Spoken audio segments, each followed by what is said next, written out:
শুভ সকাল। আমার একটা আদরের মিনি আছে, দেখুন সে ঘুমাচ্ছে। ঘুম থেকে সে জেগে উঠেছে। জেগে উঠে সে ব্যালকনিতে চলে গেছে। এসে দেখে তার বলটা, সে খেলার বলটাই পেয়ে গেল। এখন বল নিয়ে সে খেলছে। খেলতে খেলতে সে কিন্তু বল কোনো অবস্থায় ছাড়বে না, কোনো দিকে তাকাবেও না। সে তার বল কোথায় ছুটেছে সে সেদিকেই তাকাবে। এভাবে সকালবেলা উঠেই সে সবসময় বল নিয়ে খেলা করে। আমি তাই আপনাদেরকে শেয়ার করলাম, আপনাদেরও দেখে অনেক ভালোই লাগবে। আমি সবসময় দেখি। দেখুন সে বল দিয়ে কিভাবে হাত দিয়ে নাড়িয়ে নাড়িয়ে খেলছে, যেমন একটা শিশু খেলছে। দেখতে অনেক ভালো লাগে।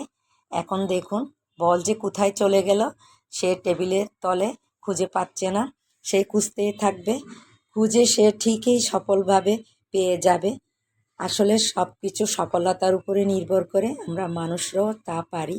দেখুন। আল্লাহ হাফেজ।